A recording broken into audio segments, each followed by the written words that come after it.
Question number 13 है, two alternate sides of a regular polygon when produced meet at right angle, calculate the number of sides in the polygon.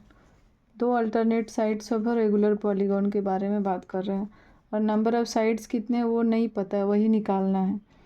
मान लो एक regular polygon ऐसे है, जैसे मर्जी वैसे बना लो। अल्टरनेट साइड मतलब एक साइड छोड़ के, जैसे इसको अगर हम प्रोड्यूस्ड कर दिए ऐसे तो इसको नहीं प्रोड्यूस्ड करें, फिर इसको प्रोड्यूस्ड कर देंगे, इधर नहीं करेंगे, इधर करेंगे तो मीट कहाँ होगा, इधर करेंगे जहाँ पर ये दोनों मीट होगा। ठीक है, दो अल्टरनेट साइड्स है रेगुलर पॉलीगॉन का, उसको प्रोड्यूस्ड कर दिए हैं। तो जो प्रोड्यूस्ड किए हैं वो मीट एट राइट एंगल, मतलब दोनों मीट जहाँ करता है वो 90 डिग्री का एंगल बना रहा है। ठीक है, तो निकालना क्या है, calculate the number of sides in the polygon. अब हम मान लेते हैं इस ट्रायंगल में, देखो इसको नाम दे देते हैं ए बी सी डी। यहाँ मीट जहाँ कर रहा है उसको ओ लिख दे रहे हैं। देखो ये अल्टरनेट साइड को प्रोड्यूस कर दिए, ए बी को प्रोड्यूस किए और डी सी को प्रोड्यूस करें, यहाँ पे मीट किया ओ में। अब यहाँ 90 डिग्री बनाया। अब यहाँ पर हम लोग को देखना है, मान लेते हैं इंटीरियर एंगल ये एक्स है। ठीक है, अब रेगुलर पॉलीगॉन है तो एक यहाँ इंटीरियर एंगल बन रहा है, ये है पॉलीगॉन ये वाला। ठीक है, इधर इधर इधर आगे बढ़ेगा, ऐसे कितना साइड है वो हमें पता नहीं है, इसलिए मैंने इसको क्लोज नहीं किया। अब यहाँ पर भी एक्स बनेगा, अगर यहाँ एक्स मानेंगे तो यहाँ पर भी एक्स ही बनेगा, एक्स डिग्री और एक्स। अब देखो क्योंकि ये रेगुलर पॉलीगॉन है तो जो एंगल एक जगह बन रहा है सब जगह वही बनेगा, क्योंकि सारे इंटीरियर एंगल इक्वल होते हैं। अब यहाँ पर देखो एक प्रोड्यूस करें, इसी साइड को प्रोड्यूस किए हैं तो ये एक्स है, यहाँ तो पूरा ये 180 है, तो ये क्या हो जाएगा 180 माइनस एक्स, क्योंकि स्ट्रेट लाइन में 180 बनता है। तो ये अगर एक्स बना तो ये क्या बनेगा 180 डिग्री माइनस एक्स। और यहाँ पर भी ये एक्स है तो ये क्या बनेगा, ये भी 180 डिग्री माइनस एक्स बनेगा। इस एंगल का बात कर रहे हैं, बाहर में लिख दिए हैं। अब इस ट्रायंगल में देखो, ट्रायंगल बी ओ सी में यहाँ पर मान लेते हैं लेट ईच इंटीरियर एंगल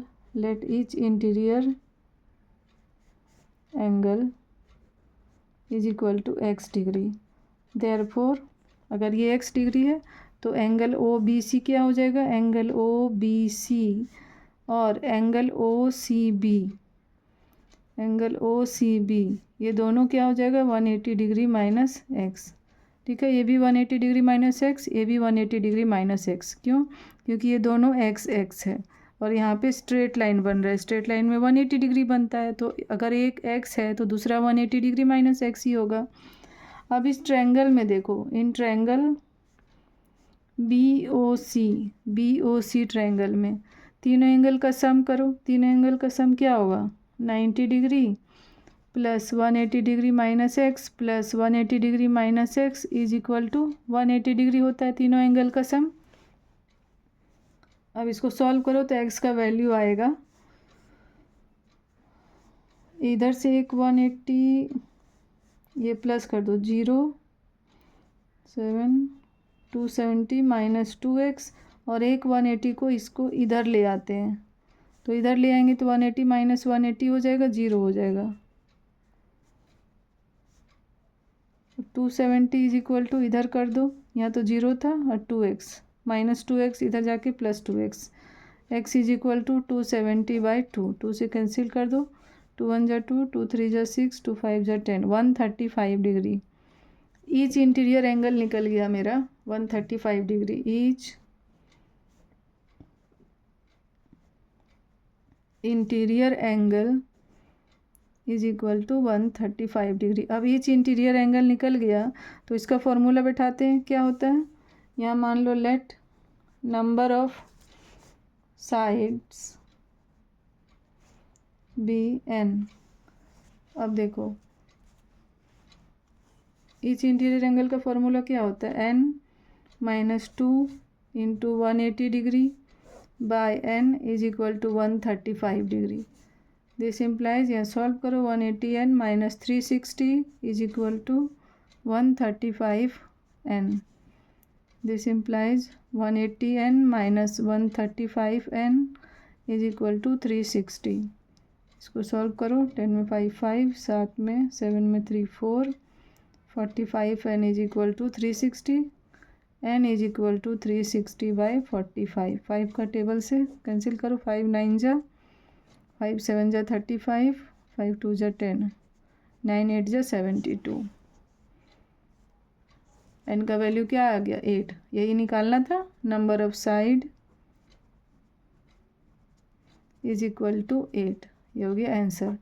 इसमें क्या किए हम, सबसे पहले बोल रहे अल्टरनेट साइड्स को प्रोड्यूस किए हैं। कोई भी साइड को प्रोड्यूस कर सकते हैं। मान लो यहाँ एक और साइड ऐसे रहता, तो एक ये साइड को प्रोड्यूस करते और एक ये साइड को ऐसे इस साइड को प्रोड्यूस करते, तो यहाँ पे मीट होता, यहाँ 90 डिग्री का एंगल बनता। तो फिर यहाँ पर हम लोग इस ट्रायंगल को कंसिडर करते, लेकिन हम लोग यहाँ पे इसको प्रोड्यूस किए तो बस यहीं से सॉल्व किए इसी ट्रायंगल को कंसिडर करके। तो एक्स का वैल्यू आ गया, इंटीरियर एंगल निकला, तो इंटीरियर एंगल का फॉर्मूला जब बैठाएं तो एन का वैल्यू निकल गया। ये हो गया रिक्वायर्ड आंसर।